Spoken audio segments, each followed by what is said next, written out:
Rais wa Ukraine Volodymyr Zelensky amezungumza kwa njia ya simu na mwenzake wa Marekani Donald Trump, ambapo Trump amemwarifu juu ya mazungumzo yake na Rais wa Urusi Vladimir Putin hapo jana Jumanne.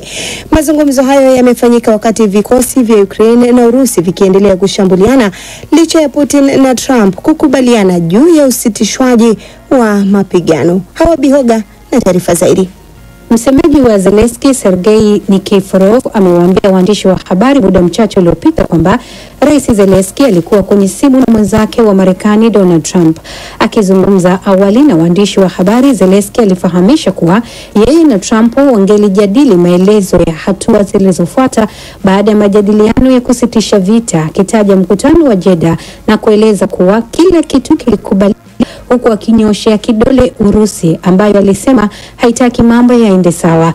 Naibu mkuu wa utumishi wa ikulu ya White House Dan Scavino pia amesema kupitia mtandao wa kijamii wa X kuwa Trump amekuwa kwenye simu katika ofisi ya Oval. Hata hivyo, licha ya makubaliano ya kusitisha mapigano ya Urusi kwa muda wa siku 30, bado mapigano yanaendelea.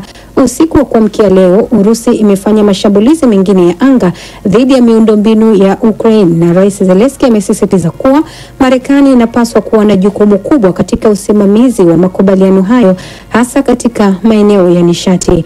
Pamoja na hayo, Zelensky amesema Ukraine itajiandaa kuheshimu makubaliano hayo, lakini ikiwa Urusi haitashambulia tena vituo vya Ukraine, basi nchi yake haitashambulia pia vituo vya Urusi. Katika hatua nyingine, mwakilishi maalum wa Marekani Steve Witkoff amesema mkutano kati ya Trump na Rais Putin wa Urusi unatarajiwa kufanyika muda wowote baada ya marais hao kuzungumza kwa njia ya simu. Licha ya mapatano ya kusitisha vita kwa muda, Moscow na Kiev zimeendelea kushutumiana leo kwa kufanya mashambulizi ya anga ambayo yameharibu miundombinu. Katika hatua nyingine, Ujerumani imetangaza kupeleka msaada zaidi wa kijeshi kwa Ukraine. Ujerumani ina mpango wa kutoa vifaa vya kijeshi vyenye thamani ya mabilioni ya euro, ikiwa ni sehemu ya msaada wa kiusalama kwa Ukraine mwaka huu na miaka ijayo. Wakati mzozo unaendelea, Wizara ya Mambo ya Nje ya Ufaransa imebainisha tofauti kati ya maneno ya Urusi na vitendo vyake, hasa katika muktadha wa mashambulizi yake yasiyokoma dhidi ya miundombinu ya kiraia ya Ukraine, licha ya kudai kusitisha mashambulizi. Wakati Zelensky akizungumza na Trump, jumuiya ya kimataifa inabaki ikielekeza macho yake kwa hatua zinazofuata katika hali inayobaki kuwa tete na inayobadilika. Tukiendelea na uchambuzi, zaidi ya miaka miwili imepita tangu serikali ya Ethiopia na makundi hasimu yalipotia mkataba wa amani kati ya Ethiopia na Tigray unaojulikana pia kama mkataba wa Pretoria katika mji mkuu wa kiserikali wa Afrika Kusini. Ingawa mkataba huo ulifikisha mwisho vita vikali katika jimbo la kaskazini la Ethiopia la Tigray, vita vingine sasa vinanukia na wasiwasi ni mkubwa. Ripoti ya mwandishi wa DW Philip Zandna inasomwa studioni na Selina Mdemu. Watu wana wasiwasi, anasema Kiflom Abraha, kijana anayeishi Makele, mji mkuu wa Tigray. Watu hawafanyi kazi na foleni ndefu hushuhudiwa kwenye mabenki wanapojaribu kutoa pesa zao. Gharama ya maisha imepanda kwa kiasi kikubwa mno, japo mkataba wa Novemba 2022 ulileta utulivu kwa kiasi fulani. Watu wengi wangali wanaishi nje ya makazi yao. Hofu ya kurejea katika vita vilivyoshuhudiwa Tigray na maeneo jirani kati ya mwaka 2020 na 2022 imetanda. Baada ya makubaliano ya Pretoria kulikuwa na amani, lakini na changamoto ni nyingi. Nigest Gerede, mkuu wa chama cha walimu cha Tigray mjini Makele, aliambia DW. Baada ya muda fulani, matatizo yalizuka kutokana na tofauti miongoni mwa viongozi. Wamegawika vikundi viwili, hali iliyosababisha wasiwasi katika jamii na kuchochea hofu kuhusu kilichotokea siku za mbele. Hakuna utawala wa sheria na utangamano.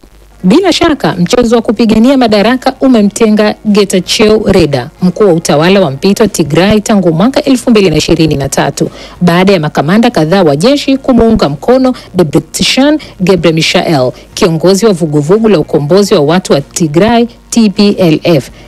Tigray katika mpaka wa Eritrea tayari inadhibitiwa na kundi hili. Martin Plaut, mchambuzi anayeishi jijini London nchini Uingereza, ameiambia DW kwamba TPLF ilikuwa imeungana kwa miaka mingi sana.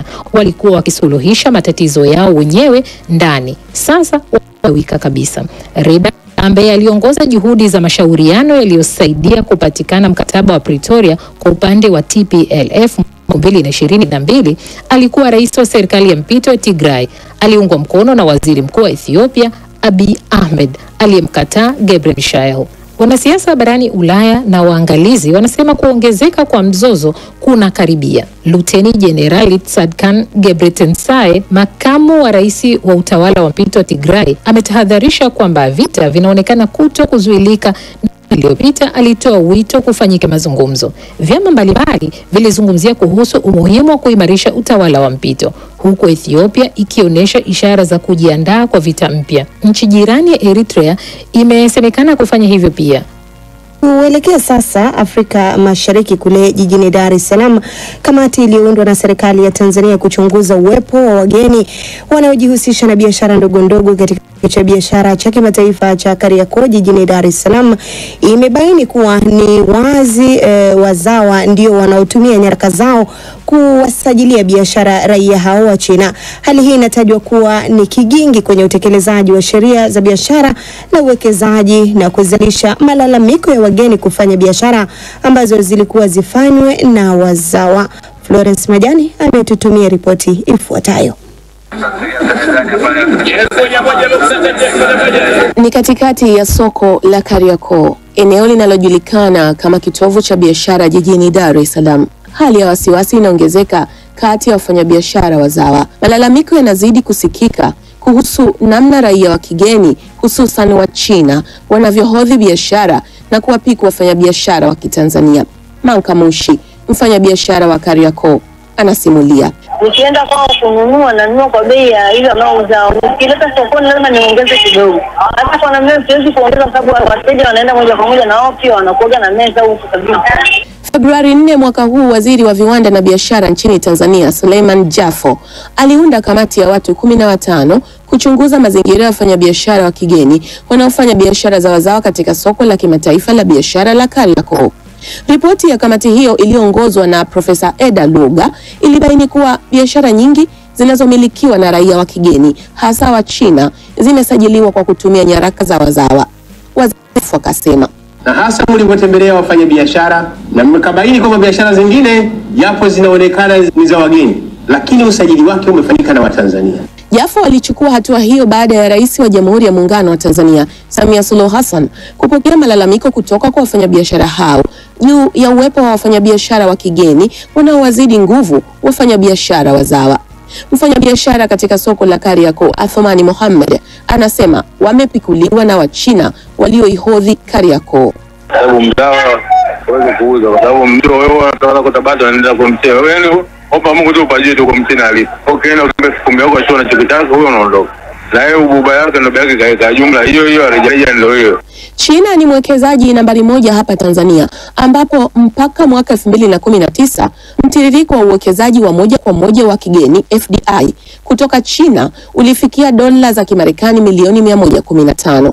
Aprili 2021 kampuni zaidi ya 800 za China zilikuwa tayari zimewekeza katika taifa hili la Afrika Mashariki. Hata hivyo, kufuatia ripoti ya kamati hiyo iliyoundwa na serikali, mwenyekiti wa Umoja wa Wafanyabiashara na Huduma Tanzania UWAHUTA Martin Mbwana ameishauri serikali kuwa badala ya kuwawekea vizuizi raia wa kigeni, basi itoe elimu zaidi kwa wazawa. Tulichokuwa tunashauri sana tufanye juu chini, kwa sababu biashara ni vita. Tupambane, tuwape elimu wa Tanzania wafanya biashara wenzetu namna ya kuwa shareholders kwa ushirika. Hoja ya ikiwa suluhisho ni kuwapiga marufuku wafanyabiashara wa kigeni au kuwawezesha wazawa ili waweze kushindana katika mazingira haya mapya inaning'inia hewani, wakati ambapo soko la Kariakoo likiendelea kuwa kiini cha biashara na mabadiliko ya uchumi nchini Tanzania. Florence Majani, DW, Dar es Salaam.